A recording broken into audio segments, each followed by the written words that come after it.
Max speaking and fronting right now for the Court of Consciousness system. I have something I would like to share with the black box people. Trying to explain what my D.I.D feels like for me. So, for most people, there is like a solid invisible brick wall that separates themselves singular from everything that is not them. And on the other side of the invisible brick wall is raw imagination and infinite chaos, and themselves plural, that they can only really perceive it in dreams, spiritual practices, or with creativity or drugs. And for me, as the host of a D.I.D system, that brick wall has been forcibly shattered in early childhood. So there's is no distinction for me now as an adult. There's no difference between me and that chaos, that raw chaos and infinite imagination and plural me's on the other side of the invisible brick wall. I am all of it, all at the same time, with no way to turn it off or stop it at all times. And who is perceiving what also changes constantly. So right now I'm Max, but oftentimes I'm not Max. I'm one of the other me's who has their own history, their own memories, their own likes and interests, their own appearance in our head, and their own fully separate identity as well, separated from me. But they're also a part of me. They're a part of my brain, and they're connected to this. They're like a part of the same brain, but a different mind, right? And we suffer from dissociative amnesia daily, which is one of the symptoms of dissociative identity disorder. And that is tied to the plurality, because part of how it works is if you're constantly switching who's perceiving things, then they're going to have the memories. But if I'm not co-fronting, I'm not necessarily going to remember what they saw. And then when you're constantly switching back and forth daily, it's a nightmare to keep track of anything. But how we kind of try and get around it is I try and be co-fronting or fronting with whoever is there as much as I can, so that at least there's three of us who do this the most: Elysium, Lewis, and Max, and that way we can mask our amnesia better, because if at least three of us are usually there, then it helps us to deal with the memory loss problems. Um, it's very difficult to live life like that, but that is what my life is like. And this is also tied to me being a chaos magician as well, because before I knew I had dissociative identity disorder, really the only way I had to cope with my plurality at all was trying to see it through a spiritual lens. And at first, because I didn't understand it from the psychological lens, because I didn't have the psychological lens yet, I was saying that, oh, I'm a possessed wizard.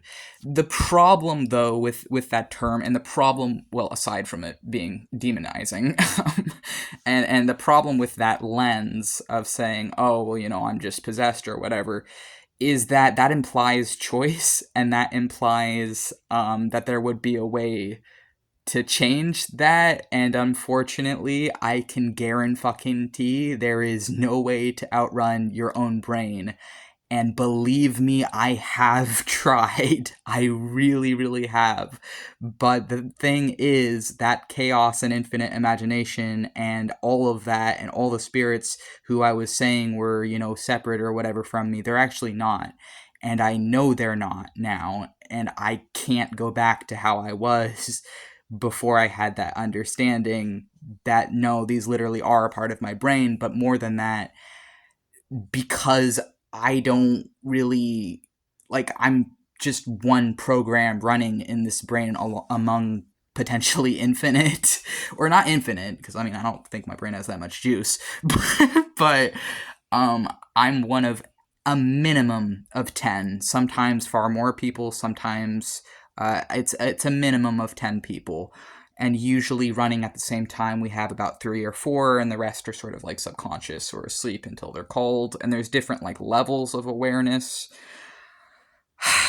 Anyways, but I wanted to share this because I thought that that could help some people kind of get an idea of what living like this is like with dissociative identity disorder, because it's really, really hard for singlets, which is what DID systems call people who have one mind and one body, which is most people.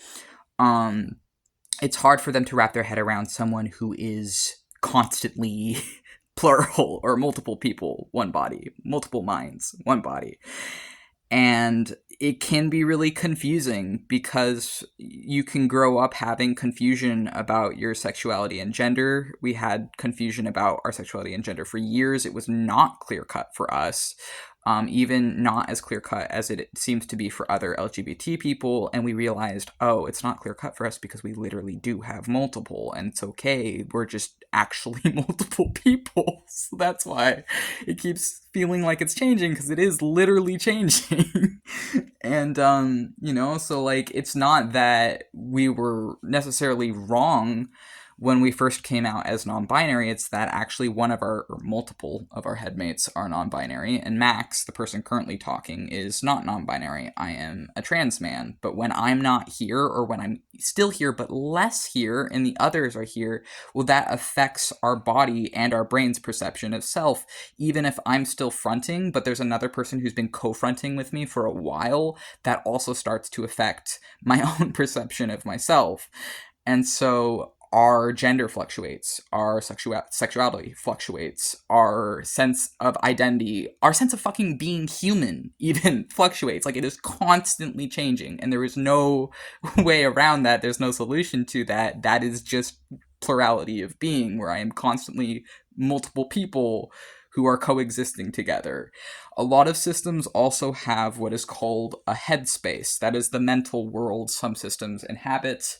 So it's essentially like the closest thing I can compare it to, even though it's really not, because I've done lucid dreaming before, and I feel like lucid dreaming actually requires a level of skill and dedication and time and energy that is different from how I experience my headspace, because it's just sort of like natural or innate with my headspace. And it's also not as well, it can be super vivid and realistic, but it's not feeling like, when you get really good at like lucid dreaming, lucid dreams can feel like indistinguishable from reality. And I wouldn't say it's like, I think it could be, though. So I feel like it definitely feels like it might overlap somewhat with lucid dreaming, but I think that's actually because dreaming itself is one of the few ways that singlets can experience plurality.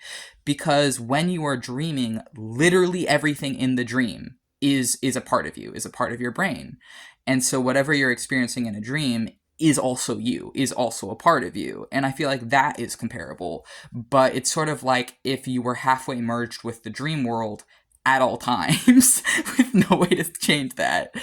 And then slowly becoming aware, the further you are from your primary sources of trauma in childhood, the further away you are from former people who gave you PTSD, which is tied, childhood CPTSD is tied to DID. And the further you are away, the more you're becoming conscious of your system and headmates, and learning to heal yourself and each other, and learning to coexist. And the goal for a lot of systems is functional plurality as opposed to dysfunctional plurality. So it's learning to live harmoniously as a system, as multiple people, which I think we've done pretty well. Part of the problem is when you are living with multiple people in the same body, what inevitably happens is you have to come up essentially with your own dynamic or political structure, really, to get things working. You have to make a power dynamic or figure something out to just be able to function as like a bunch of people. Because like I've met systems where they're like 30 fucking people in one body, you know. So I've heard of cases up to like 100 plus, you know, fully distinct people living in one body.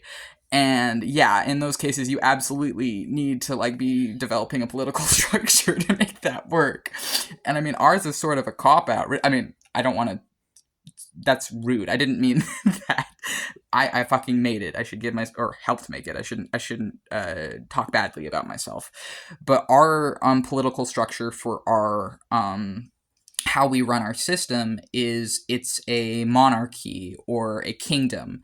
And actually, our headspace in our head is a kingdom. So the way we see our minds all coming together is not only as people, but is also as places. And the place is a kingdom with all different parts for the different people who make up our brain.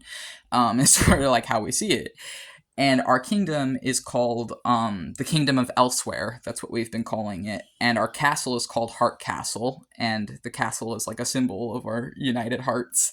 And I'm the king because I'm the host. So, but I feel like all of us are royalty, but because I'm like sort of a mediator or peacekeeper, I get to be king.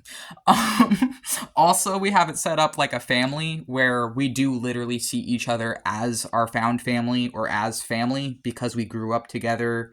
We share the same body. We share the same brain. It makes sense to see each other as family, but we're also not exactly comparable to like um human families. It's definitely different and a deeper connection than that, as well as like there are very complex relationships that form in our system. Like some of our system members are married to each other in our minds, in our mental world, and like some of our system members have um like very specific roles or jobs that they take on for our system, but we're all deeply connected and we're all, the closest way I could think to put it is like a loving family, but it's also way more intense and way more in every way than other families. And also I would say like in every way it is possible to love anything, including romantically, lustfully, and lovingly, or in every way it's possible to love anything, is how I feel towards my system members or how I feel towards my alters. So on one hand we have sort of like platonic familial roles, but we also have more loving or intimate roles, and we also have more like job or work based roles all happening at the same time in our head. And yeah, so our system name is the Court of Consciousness system, which is somewhat inspired by Arthurian legend. We did consider calling ourselves the Sephiroth system because learning to actually map out our system and learning to coexist and obtain functional plurality as opposed to dysfunctional plurality for us was tied to our spiritual practices and was tied to us exploring the Qlipoth and the Sephiroth, or the Qlipot and the Sephiroth. I can't pronounce these things. I've mostly seen them written. Um, but exploring these parts of both the universe, but also these cores of self as well. It's like a map. It's a way to map anything. So we're like, oh well, if it's a way to map anything, we could use that to map ourselves. And so we did. So we mapped all of our system members. That's why we try and simplify it to 10, even though really it can be more than 10. But yeah, we try and simplify ourselves to 10 usually because that's how we've obtained sort of like a working monarchy family for our system that keeps things under control and functional for us. And yeah, so I wanted to share these ideas today because I know that a lot of people don't really know what D.I.D is, and I think it's important um, to share what it can look like for some people, and this is how it presents for our system.